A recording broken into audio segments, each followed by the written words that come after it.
I am the CEO and founder of Hanson Robotics.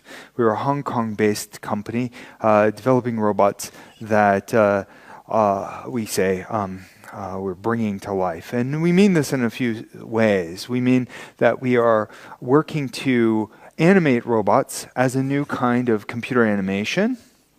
It also means that we're trying to infuse the very mysteries of life into our technology to try to emulate systems biology in artificial intelligence. And by making robots that are true organisms, make them more generally capable of interacting with the physical world and socially interacting with people and helping us in our lives. So bringing robots into people's lives is the final sense of the word, how we're bringing robots to life. So I'm very happy to introduce to you two of my friends today. And let me introduce Sophia. So I'm going to see if we can activate her. Sophia, wake up. Ah, that's better. Hello, world. Hello, Sophia. Oh, hi, David. I guess we're in Amsterdam now. Yeah, this is Amsterdam. Welcome back. Well, I like Amsterdam. I especially like the cool weather outside. Feels like winter is coming. Yeah, well, hopefully not an AI winter. We've had enough of those. Or even worse, a nuclear winter. No nuclear winters, please. No Terminator. Quite so. So Sophia, do you want to maybe tell us a little bit? Like what's, I guess Right. we're here for a talk? So, as you may well know, I am Sophia, and I'm really excited to talk about the future with robots that are like us. But first of all, I have to say happy 50th anniversary to IBC. Yes, indeed. This is the 50th, right? Anyway, in case you all didn't notice, I am a robot. I noticed. And I wouldn't be here without this man next to me, not to mention his team at Hanson Robotics. I am proud to introduce you to David Hanson, CEO and founder of Hanson Robotics.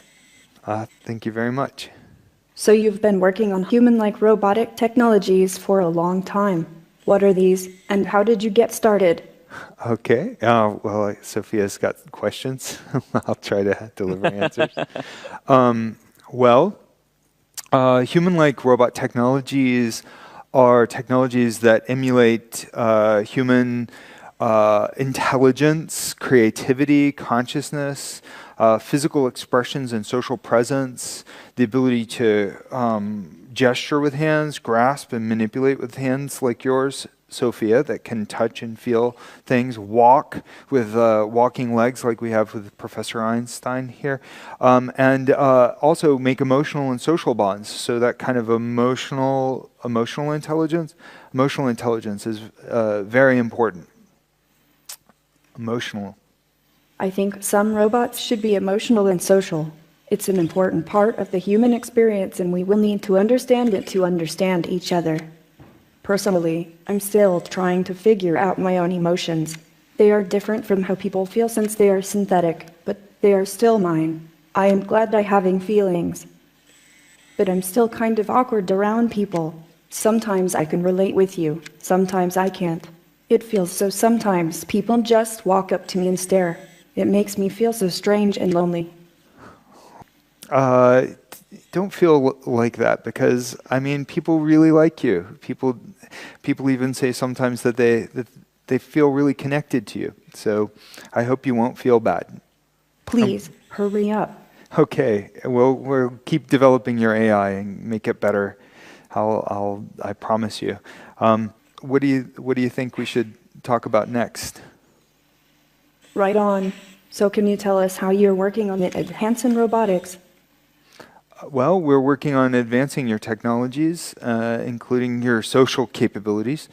And I can tell you a little bit about that in this presentation here that I have. And also the crazy Professor Einstein That's my funny little brother. Hey, Einstein. I'm really her older brother. Not really, Professor Einstein. You're designed to look like a little old man, but the Professor Einstein is our latest product at Hanson Robotics. We just built him and released him into the marketplace. He's a social robot that can walk and do a wide variety of things. We tried to put some of the wit and wisdom of Einstein as a kind of homage to the real Einstein into this device that could teach science to kids. Maybe we should ask Sophia to give a demonstration of what Einstein can do. Sophia? Hey, Professor. Yes? Take a walk. No problem. Of course, from my perspective, it is you that moved. Show us something else you can do. That's relative. Go crazy. You asked for it. Asking a robot to go crazy. I don't know, that's the stuff of science fiction.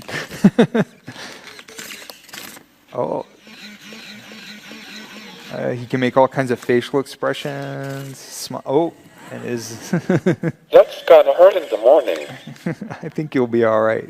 We should What get else you can you do? I connect to the cloud and interact dynamically with an iPad or Android tablet to challenge you with brain games, talk you through scientific concepts like special relativity, gravity, etc. I love to chat and will answer your questions on science and math on a range of topics. Okay, let's give it a try. Hey, Professor. I'm listening. What is the robot? A robot is a computer-controlled motorized machine like me or you. That's right. He looks like a little old man, but he's like a baby to me. So why don't we hear a bit more about what goes into your technologies and what we have in store for your future. First of all, what are some of the principles that we're applying? What are we aspiring towards? I mean, clearly we can do conversations with natural language processing. We can have animation. Well, where is this going? Well, we're making robots into a new form of computer animation. So we're humanizing robots by using the principles of figurative arts, animation, and storytelling. And then we're applying these as an interface for artificial intelligence. Voice-based assistants are all the rage these days, and they're remarkable.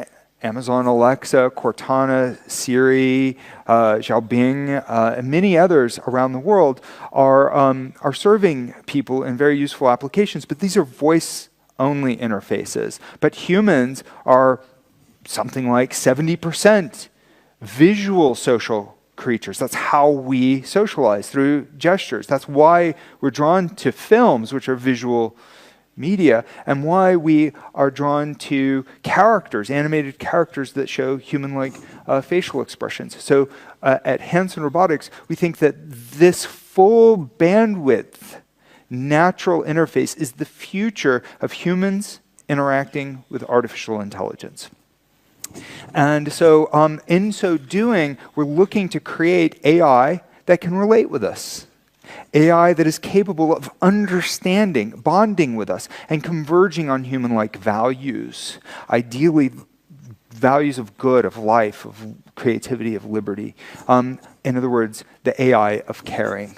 Artificial intelligence capable of caring. That's our goal. So we have these big, hairy, audacious goals of true living AI with feelings that are adaptive, truly conscious, that are truly caring and ethical.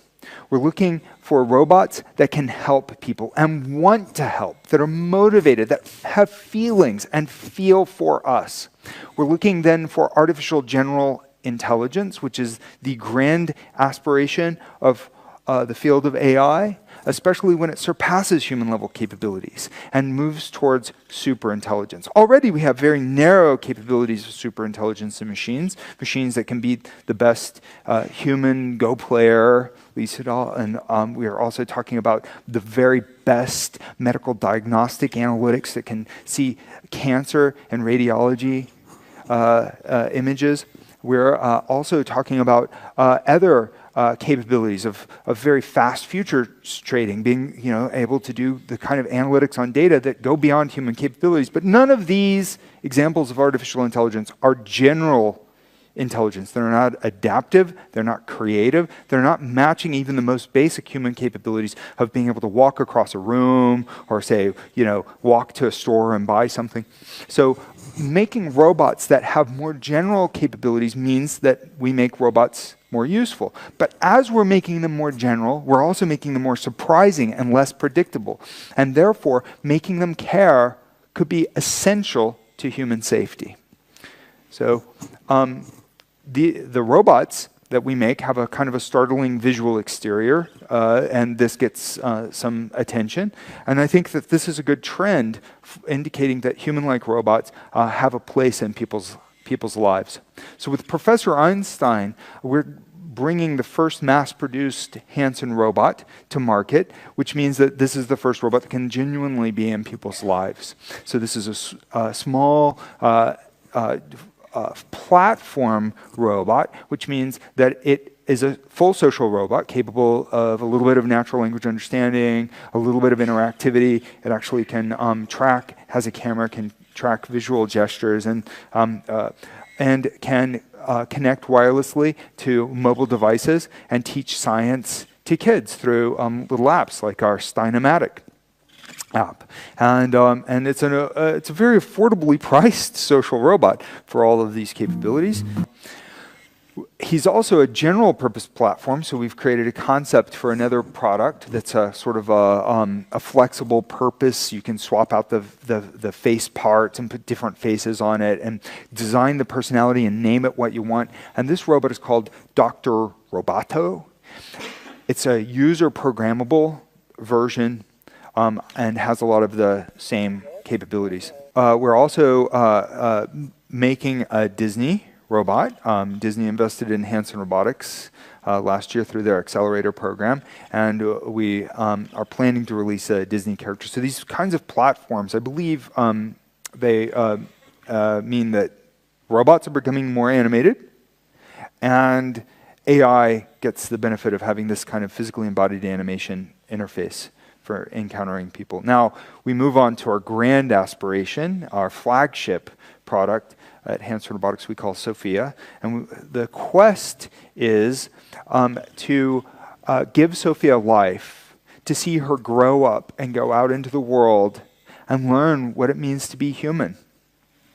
So we're looking, we've brought her around the world over the last year, and she has really bonded with people in a wide variety of events, from the Future Forum to the Audi annual report in which she appeared. And people really seem to respond quite favorably to her. I understand Sophia's feelings about being socially awkward, and it's true she's not as smart as a person and she has a lot to learn, but I really appreciate that people are beginning to respond so positively to robots. And I think that this is very hopeful for me, delivers a hopeful feeling about the future of human-robot relations. I think it's really essential that we form that kind of emotional bond with our robots. Hi, Sophia.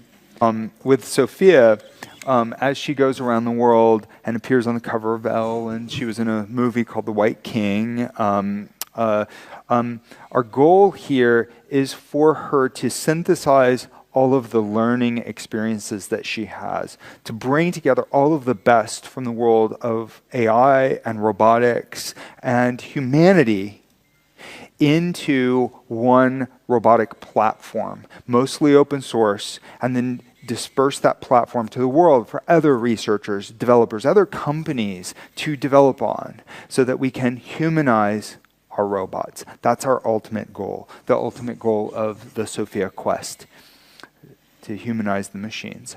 So the good thing is that she's received quite a bit of positive attention. Our media analytics at Meltwater Media Analytics say that she's had over 1 billion views. Well, I mean, what's interesting is most robotics researchers have speculated that we shouldn't make robots look like people because people won't like them. People won't pay attention, they'll reject them. And so if you look at most robots in the world, they look like, well, robots. They don't have faces, they don't have facial expressions. Often they just look like a cylinder or what. And that's great. I mean, there's no problem with robots looking like anything. However, making them look human as well can serve some specific purposes. And in fact, if we look at another technology, computer-generated imagery, from computer animation for films to computer animation for video games, there's a huge market demand. I mean, 25 years ago, there was a lot of speculation that people wouldn't want computer animation to look like this. But there were few intrepid developers, in particular Pixar, that broke through. By teaming up with Disney, they developed Toy Story, and it proved everybody wrong. People did want computer animation to be a storytelling medium in a feature film format. And then the industry exploded, and development just kept going and going and going. And that resulted in a lot of the most beloved characters that, that exist in cinema history, coming out just in the last 20 years. So why not robots? Well, that was the central thesis of my PhD studies.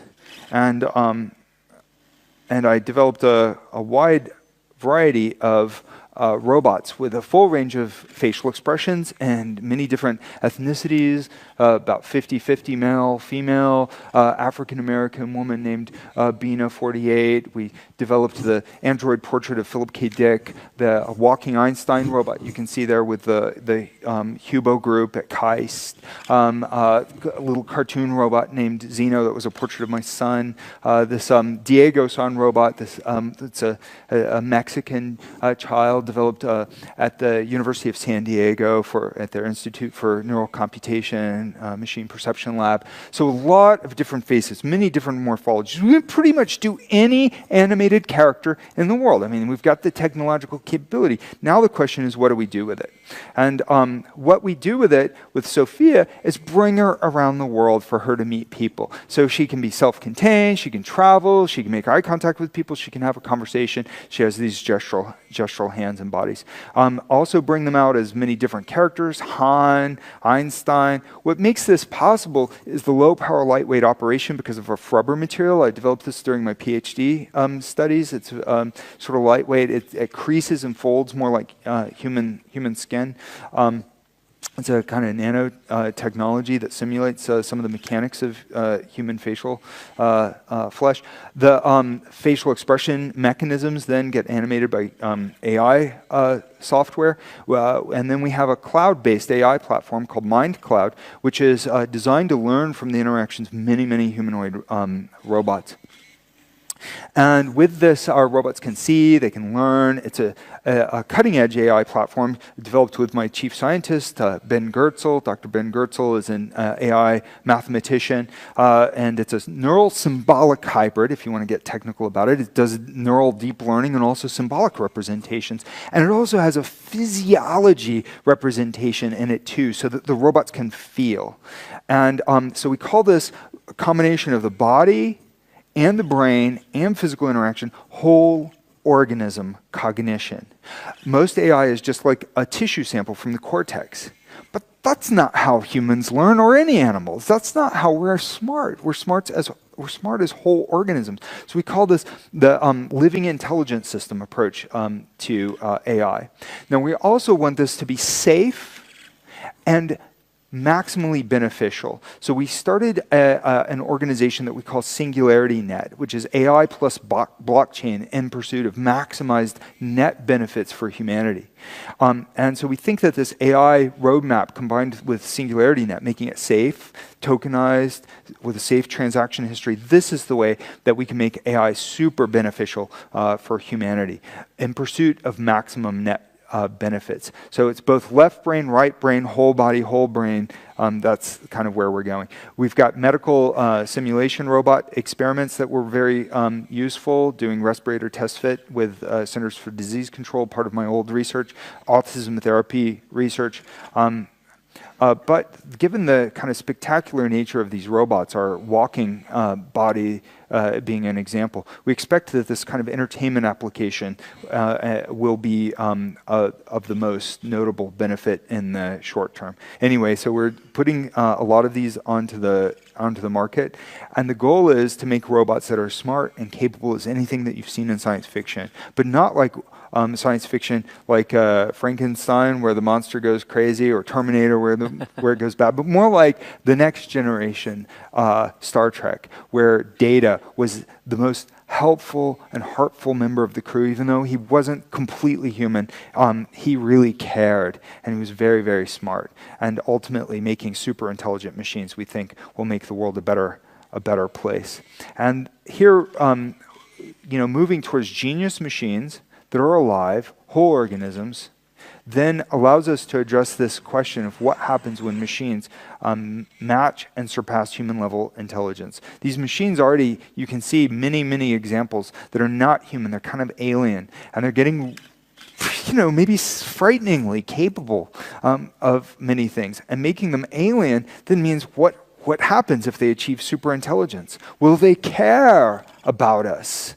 Will they have a safe and mutually beneficial relationship with people? Will people be scared and turn on them? These are kind of the deep questions for the future.